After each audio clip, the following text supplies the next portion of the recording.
Hai Andika, guys di sini. Di video kali ini kita akan belajar sama-sama bagaimana caranya upgrade RAM dan juga SSD di laptop dengan baik dan benar. Tapi seperti biasa sebelum kita mulai videonya, buat kalian yang belum cuci tangan dulu. Kalau ada cuci tangan langsung aja subscribe channel ini, karena di channel ini kita akan membahas informasi menarik mengenai dunia gadget dan juga teknologi yang akan membuat hidup kalian lebih inspiratif dan produktif. Di video DKID yang dulu saya pernah membahas enaknya upgrade RAM dulu atau SSD dulu.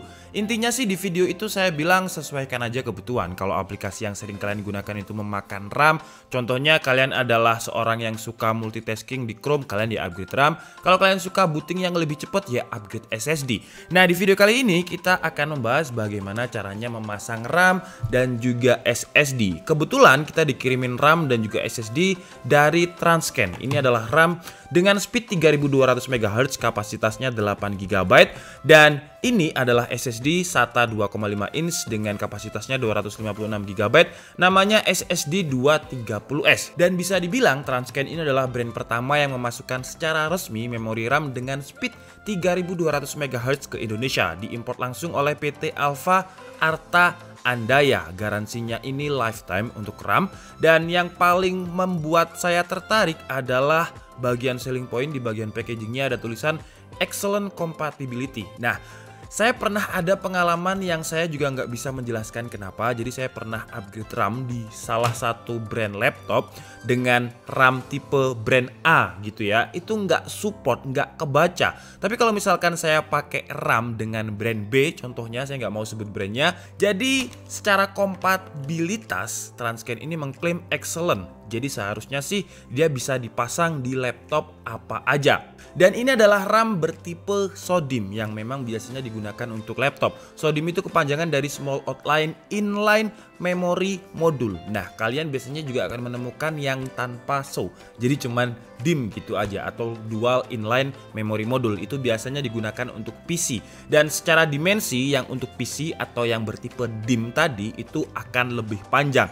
Jadi pastikan kalau kalian pengen upgrade RAM laptop, belinya yang tipe SODIMM, bukan DIMM. Dan untuk harga memori RAM dari Transken 8GB 3200 MHz ini sekitar 600.000. Kalau untuk SSD-nya namanya SSD 230S, harganya pun juga sekitar 600.000.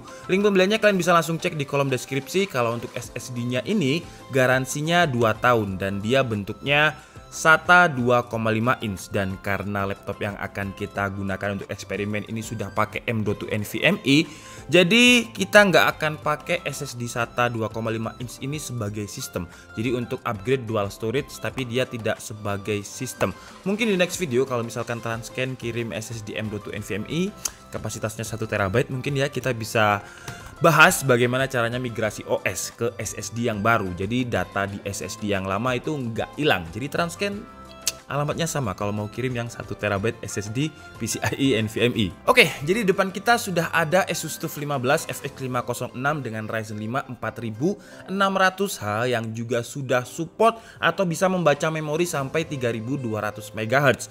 Nah, ini penting banget untuk diperhatikan. Jadi kalau misalkan kalian pengen upgrade RAM di laptop, yang kalian harus perhatikan adalah bagaimana kemampuan CPU-nya ini membaca memori, apakah support 3200 MHz, contohnya kalau di Asus TUF 15 ini. Contoh kasus lain, kalau misalkan kalian punya laptop Intel, mungkin Intel Core i7 10750H, itu maksimal supportnya adalah 2933 MHz. Nah, kalau misalkan kalian upgrade di Intel Core i7 10750H dengan RAM 3200 MHz, terbacanya akan tetap 2933 MHz karena CPU-nya belum support atau belum bisa membaca RAM dengan speed yang melebihi kapasitasnya. Jadi bakalan terbaca tetap 2933 MHz. Kemudian kalau misalkan kalian beli RAM dengan speed misalkan 2666 MHz ya, kemudian kalian pengen upgrade laptop Asus TUF ini dengan Ryzen 5 4600H yang sudah support 3200 MHz dan RAM bawaannya pun juga udah 3200 MHz, kalian upgrade pakai memori RAM dengan speed di bawahnya, contohnya itu tadi 2666 MHz, terbacanya juga akan 2666 MHz. Jadi dia ngikutin RAM yang speednya paling rendah. Jadi pastikan untuk CPU-nya sudah pas speednya, kemudian RAM yang pengen kalian upgrade speednya juga udah pas biar performanya lebih optimal. Oke, jadi hal pertama setelah laptopnya udah kebuka seperti ini, kalian cari dulu untuk soket baterainya. Kebanyakan laptop di 2020 itu baterainya istilahnya baterai tanam karena nggak bisa kita akses dari luar, harus kita bongkar casing bagian bawahnya dulu. Tapi gimana pun pasti ada soket baterainya. Nah, untuk menghindari konslet, alangkah baiknya kalau misalkan kita cabut dulu soket baterainya biar tidak ada alur listrik yang masih ada ketika kita memasang komponen lain. Ibaratnya kalau misalkan kalian pasang switch lampu baru di rumah, di tembok baru gitu ya, itu kan pasti harus dijeglekkan dulu atau diputus dulu aliran listriknya. Jadi sama sistem kerjanya seperti ini. Walaupun memang konslet itu kadang terjadi, kadang enggak, tapi alangkah baiknya kalau dihindari. Nah, untuk Asus TUF ini soketnya ada di sini. Gampang kok, pasti semua laptop itu kalian cari aja baterainya seperti ini, kemudian pasti ada soketnya. Dan soketnya untuk memutusnya tinggal ditarik aja seperti ini. Nah, kalau udah terjabut gini soket baterainya, mungkin kita pasang dulu untuk SSD SATA 2,5 inch-nya ini. Dan untungnya Asus TUF 15 ini dalam paket pembeliannya udah include dengan konektor hard disk seperti ini bentuknya. Nah, biasanya ada laptop yang memang dia support dual storage, ada slot SATA-nya tapi tidak include dengan HDD kit atau istilahnya konektor untuk SATA-nya. Nah, laptop itu memiliki motherboard yang berbeda-beda, soket yang berbeda-beda. Kadang ininya itu berbeda. Jadi ukuran soketnya itu berbeda. Kalau misalkan di-include-kan di dalam paket pembelian kan udah pasti pas. Jadi kita nggak perlu cari-cari lagi. Dan di Transcan pun juga nggak mungkin membeli bonusan, memberikan di dalam paket pembelian untuk soketnya karena yaitu harus disesuaikan dengan laptopnya. Kalau di PC mah gampang. Kemudian kita pasang soket SATA-nya ini, pastikan posisinya pas, jangan khawatir kebalik karena kalau kebalik nggak mungkin bisa masuk ya.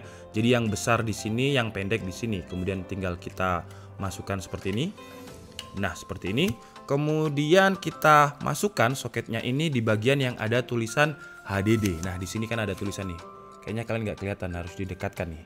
Nah, itu kan ada tulisan HDD seperti itu.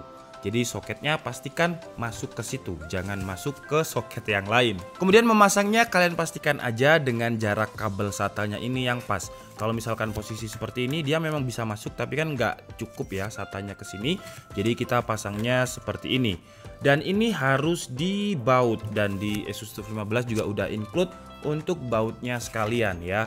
Jadi ada 4 di sini. Kenapa harus dipasang baut seperti ini? Karena meskipun ini SSD ya, bukan hard disk, bukan part yang bergerak, jadi lebih tahan goncangan. Ya biar nggak, kalau misalkan tergoncang-goncang gitu biar nggak ada bunyi. Kalau gini kan dia akan lebih rapat. Kemudian setelah bautnya terpasang dan nggak tergoncang-goncang atau nggak kocak, ya kita tinggal, ini kan ada soket ya, jadi hitam-hitamnya ini bisa kita angkat seperti ini. Harusnya kalau pasang itu harus pakai sarung tangan sih sebenarnya, apalagi untuk seorang seperti saya yang tangannya cepat basah. Ini untung udah saya keringkan ya biar nggak konslet gitu. Harusnya pakai sarung tangan. Ada sarung tangan yang untuk khusus untuk merakit PC biasanya. Cuman karena saya nggak punya jadi los aja. Los doll kalau kata Denny Caknan ya. Oke, jadi udah terpasang dan di sini kalau kalian lihat ya ada bantalannya, ini bawaannya dari Asus tapi biar tidak langsung natap ke baterai. Dan sekarang waktunya kita pasang untuk memori RAM-nya. Dan sekali lagi kalian harus beli yang tipe SODIMM kalau misalkan mau pasang RAM-nya laptop. Nah, kalau untuk cara memasangnya gampang sih ya. Pastikan bagian ini, bagian yang kayak bolong ini itu ada di yang bolong juga. Karena kalau kebalik sama seperti soket tadi gak akan bisa. Nah, kalau gini nggak pas. Jadi gak usah khawatir kebalik sih ya kalau masalah RAM. Asalkan ininya sama pasti dia bisa masuk. Kemudian tinggal ditekan aja ke bawah sampai dia bunyi tek seperti ini. Nah, ini udah solid, udah pas. Nah, setelah itu kalau saya biasanya nggak saya pasang dulu untuk casingnya karena takutnya nggak kebaca. Kalau misalkan udah dipasang ternyata nggak kebaca kan harus bongkar pasang lagi, jadi memakan waktu. Nah, kita tinggal seperti ini aja dulu, kemudian kita nyalakan, kemudian kita tekan F2. Nah, ini kalau kita lihat sudah terbaca semuanya. Jadi total memorinya 16 GB dan ada storage SATA-nya 256 GB.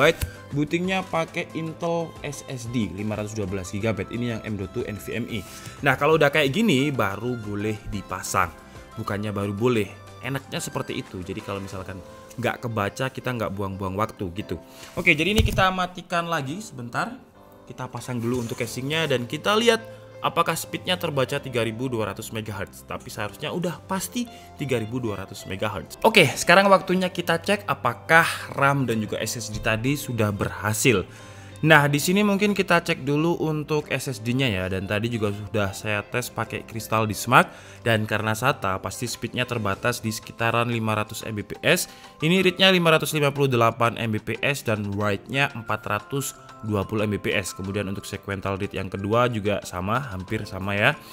Jadi untuk SSD-nya aman dan speednya udah dites juga aman. Speednya 558 Mbps.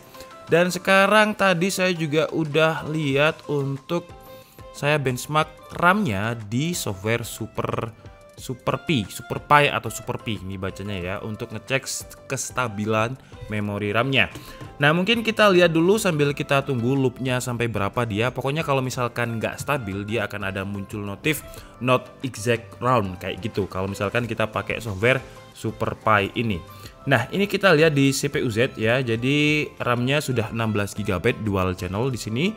Kemudian kalau kita bagian sini speed ini, slot pertama adalah Transcend Information. DDR4 3200, 8 GB. Kemudian ini adalah latensinya 19, 20, 22, 24. Dan yang slot kedua adalah bawaannya Asus TUF 15 yaitu Samsung. Latensinya 20, 21, 22, 24.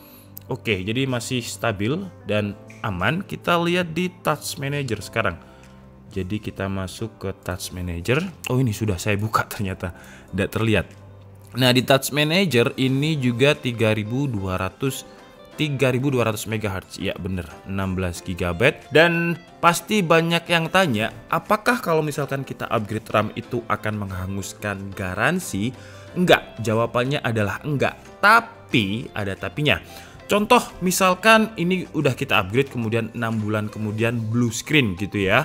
Nah, blue screen ini kita bawa ke service center itu pasti diterima, asalkan yang rusak adalah bagian dari Asus TUF-nya. Jadi misalkan blue screen itu penyebabnya adalah memori RAM-nya Samsung yang bawaannya Asus TUF 15. Jadi yang slot kedua ini itu bakalan tercover garansinya. Cuman kalau yang membuat komponen itu rusak adalah slot satunya yang Transcend ini, dimana ini bukan yang bawaan Asus TUF 15 ya.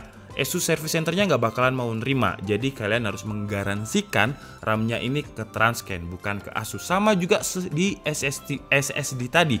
Jadi kalau misalkan SSD-nya tiba-tiba mungkin suatu saat kok nggak kebaca gitu ya, ini di D terus dia bad sector, itu nggak bisa kalian klaimkan garansinya di Asus, harus di Transcend dan garansinya 2 tahun jadi aman. Dan Asus TUF Ryzen 5 ini udah pernah kita review, dan kalau kalian pengen lihat performanya dengan dual channel nanti akan saya tunjukkan footage-nya. Seharusnya kalau kalian udah pernah nonton video di KID tentang review Asus TUF Ryzen 5 udah paham sih ya kalau misalkan dual channel itu memang penting kalau digunakan untuk gaming. Dan game-game sekarang kayaknya minimal PUBG aja minimalnya 8 GB. Minimal ya, bukan recommended system requirement, beda. Minimal itu pokoknya bisa main gitulah. Kalau recommended itu spesifikasi yang enak untuk dimainkan, makanya rekomendasi. Kalau minimum itu adalah minimal untuk bisa dimainkan.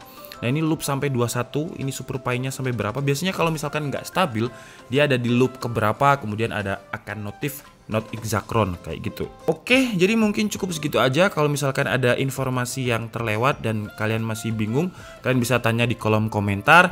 Dan sekali lagi terima kasih untuk Transcend yang udah ngirimin RAM dan juga SSD untuk kita coba eksperimen. Bukan eksperimen, bagaimana kita belajar untuk upgrade RAM dan juga SSD.